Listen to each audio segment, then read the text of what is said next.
ओम नमः चंडिकाय। ओम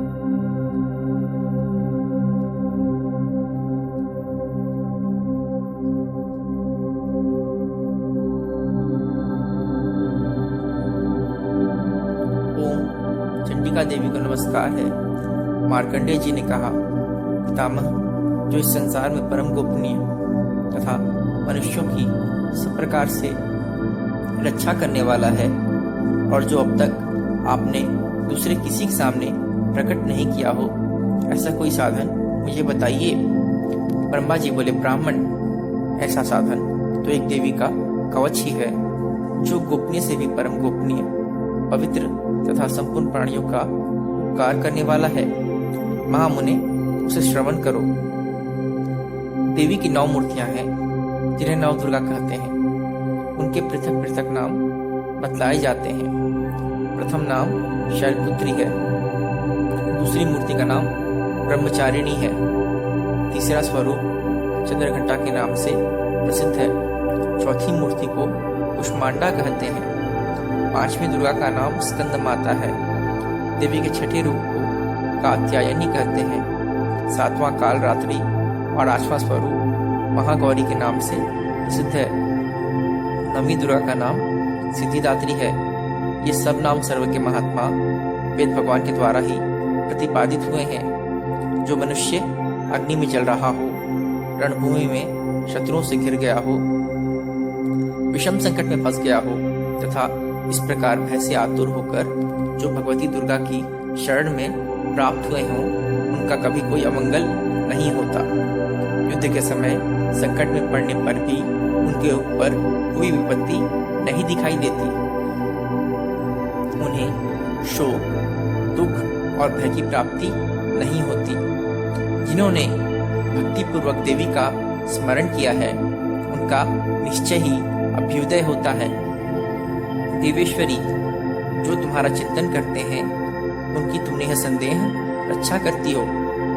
चामुंडा देवी प्रेत पर आरूढ़ होती हैं, वाराही भैंसे पर सवारी करती हैं, ऐन्द्री का वाहन ऐरावत हाथी है, वैष्णवी देवी गरुड़ पर ही आसन जमाती हैं, महेश्वरी वृषभ पर आरूढ़ होती हैं, कौमारी का वाहन मयूर है, भगवान विष्णु की प्रियतमा लक्ष्मी देवी कमल के आसन पर विराजमान हैं और हाथों में कमल धारण किए हुए हैं।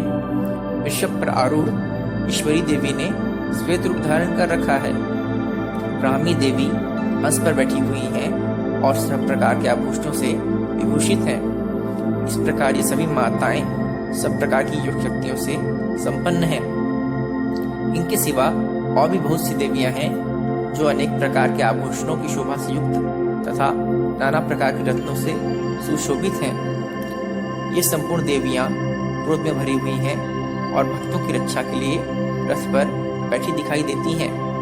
ये शंख, चक्र, गदा, शक्ति, हल और मूसल, खेटक और तोमर, परशु तथा पाश, कुंत और त्रिशूल एवं उत्तम शाढ़ंग धनुष आदि अस्त्र शस्त्र अपने हाथों में धारण करती हैं। दैत्यों के शरीर का नाश करना, भक्तों को अभयदान देना और देवताओं का कल्याण करना, यही उनके शस्त्रदान का उद्देश्य है। महान रौद्र रूप, अत्यंत घोर पराक्रम, महान बल और महान उत्साह वाली देवी, तुम महान भय का नाश करने वाली हो। तुम्हें नमस्कार है। तुम्हारी ओर देखना भी कठिन है। शत्रुओं का भय बढ़ाने वाली जगदम्बिके, मेरी रक्षा करो। पूर्व दिशा में ऐन्द्री मेरी रक्षा करें। अग्निकोट में अग्नि शक्ति, दक्षिण दिशा में वाराही तथा नैत्य कोण में खड़गधारिणी मेरी रक्षा करें। पश्चिम दिशा में वारुणी और वायव्य कोण में मृग पर सवारी करने वाली देवी मेरी रक्षा करें। उत्तर दिशा में कौमारी और ईशान कोण में शूलधारिणी देवी रक्षा करें। ब्रह्माणी, तुम ऊपर की ओर से मेरी रक्षा करो और वैष्णवी देवी नीचे की ओर से मेरी रक्षा करें। इसी प्रकार शव को अपना वाहन बनाने वाली चामुंडा देवी 10 दिशाओं में मेरी रक्षा करें। जया आगे से और विजया पीछे की ओर से मेरी रक्षा करें। वाम भाग में चिता और दक्षिण भाग में अपराजिता रक्षा करें। उद्योतिनी शिखा की रक्षा करें। उमा मेरे मस्तक पर विराजमान होकर रक्षा करें। ललाट में मालाधरी रक्षा करें। और यशस्विनी देवी मेरी भौहों का संरक्षण करें। भौहों के मध्य भाग में त्रिनेत्रा और नेत्रों की यमघंटा देवी रक्षा करें। दोनों नेत्रों के मध्य भाग में शंखिनी और कानों में द्वारवासिनी रक्षा करें। कालिका देवी कपोलों की तथा भगवती शांकरी कानों के मूल भाग की रक्षा करें। नासिका में सुगंधा और ऊपर के ओठ में चर्चिका देवी रक्षा करें। नीचे के ओठ में अमृत कला तथा जिह्वा में सरस्वती देवी रक्षा करें। कौमारी दांतों की और चंडिका कंठ प्रदेश की रक्षा करें। चित्रघंटा गले की घंटी की और महामाया तालु में रहकर रक्षा करें। कामाक्षी थोड़ी की और सर्वमंगला मेरी वाणी की रक्षा करें। भद्रकाली ग्रीवा में और धनुर्धरी पृष्ठवंश में रहकर रक्षा करें। कंठ के बाहरी भाग में नीलग्रीवा और कंठ की नली में नलकुबरी रक्षा करें। दोनों कंधों में खड़गनी और मेरी दोनों भुजाओं की वज्रधारिणी रक्षा करें। दोनों हाथों में दंडिनी और अंगुलियों में अंबिका रक्षा करें। दोनों हाथों में दंडिनी और अंगुलियों में अंबिका रक्षा करें। शूलेश्वरी नखों की रक्षा करें। कुलेश्वरी कुक्षी में रहकर रक्षा करें। महादेवी दोनों स्तनों की और शोक विनाशिनी देवी मन की रक्षा करें। ललिता देवी हृदय में और शूलधारिणी उदर में रहकर रक्षा करें। नाभि में कामिनी और गुहा भाग की गुहेश्वरी रक्षा करें। पूतना और कामिका लिंग की और महिष वाहिनी गुदा की रक्षा करें। भगवती कटी भाग में और विंध्यवासिनी घुटनों की रक्षा करें। संपूर्ण कामनाओं को देने वाली महाबला देवी दोनों पिंडलियों की रक्षा करें। नारसिंही दोनों घुट्टियों की और तेजस्वी देवी दोनों चरणों के पृष्ठभाग की रक्षा करें। श्रीदेवी पैरों की अंगुलियों में और तलवासिनी पैरों के तलुओं में रहकर रक्षा करें। अपनी दाढ़ों के कारण भयंकर दिखाई देने वाली दष्टा कराली देवी नखों की और ऊर्ध्वकेशी देवी केशों की रक्षा करें। रोमावलियों के चित्रों में कौबेरी और त्वचा की बागेश्वरी देवी रक्षा करें। पार्वती देवी रक्त, मज्जा, वसा, मांस, हड्डी और मेद की रक्षा करें। आंतों की कालरात्रि और पित्त की मुकुटेश्वरी रक्षा करें। मूलाधार आदि कमल कोशों में पद्मावती देवी और कफ में फुलानी देवी स्थित होकर रक्षा करें। मूलाधार आदि कमल कोशों में पद्मावती देवी और कफ में चूड़ामणि देवी स्थित होकर रक्षा करें। नख के तीसी ज्वालाओं की रक्षा करें। इसका किसी भी अस्त्र से वेदन नहीं हो सकता। वह अविद्या देवी शरीर की समस्त संधियों में रहकर रक्षा करें। ब्रह्माणी आप मेरे वीर्य की इच्छा करें। क्षत्रेश्वरी छाया की तथा धर्मधारी देवी मेरा अहंकार, मन और बुद्धि की रक्षा करें। हाथ में वज्र धारण करने वाली वज्रहस्ता देवी मेरे प्राण, अपान, व्यान, उदान और समान वायु की रक्षा करें। कल्याण से शोभित होने वाली भगवती कल्याण शोभना मेरे प्राण की रक्षा करें।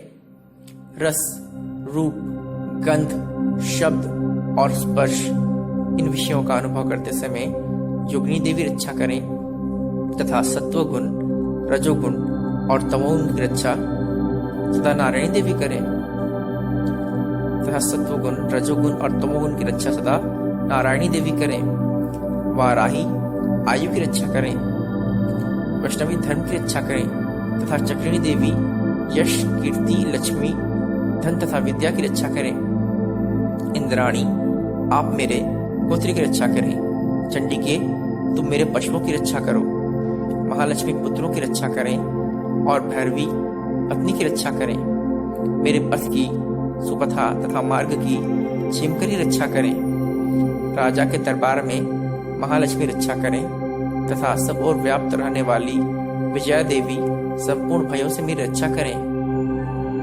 देवी जो स्थान कवच में नहीं कहा गया है अतएव रक्षा से रहित है, वह सब तुम्हारे द्वारा सुरक्षित हो, क्योंकि तुम विजयशालिनी और पापनाशिनी हो। यदि अपने शरीर का भला चाहे तो मनुष्य बिना कवच के कहीं एक पग भी न जाए, कवच का पाठ करके ही यात्रा करे। कवच के द्वारा सब ओर से सुरक्षित मनुष्य जहाँ जहाँ भी जाता है और वहां उसे धन लाभ होता है तथा संपूर्ण कामनाओं की सिद्धि करने वाली विजय की प्राप्ति होती है। वह जिस अभिष्ट वस्तु का चिंतन करता है उसको निश्चय ही प्राप्त कर लेता है। वह पुरुष इस पृथ्वी पर तुलना रहित महान ऐश्वर्य का भागी होता है। कवच से सुरक्षित मनुष्य निर्भय हो जाता है।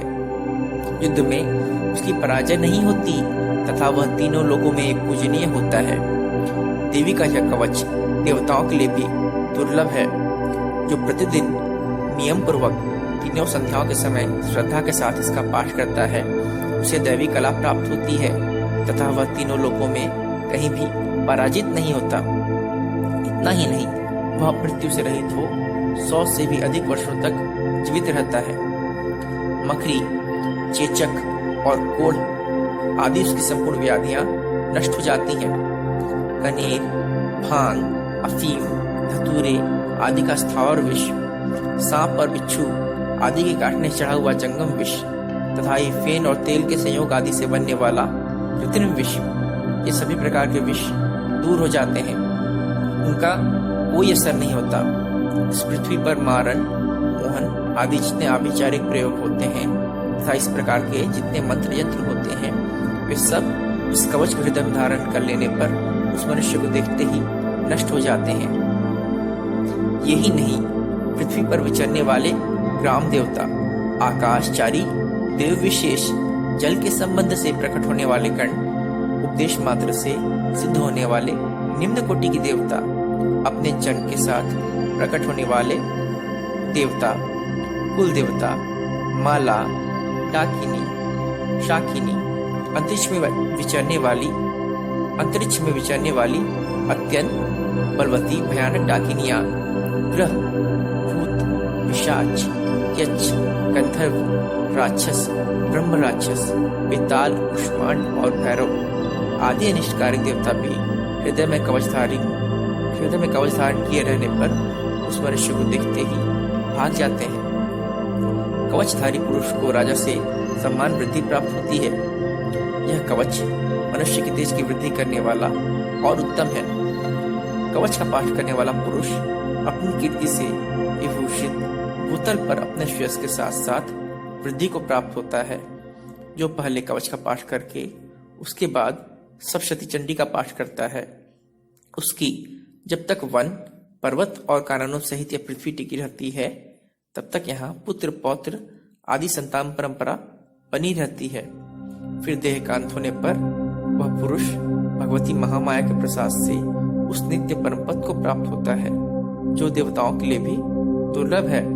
वह सुंदर दिव्य रूप धारण करता और कल्याण में शिव के साथ आनंद का भागी होता है। ओम नमः चंडिकाय।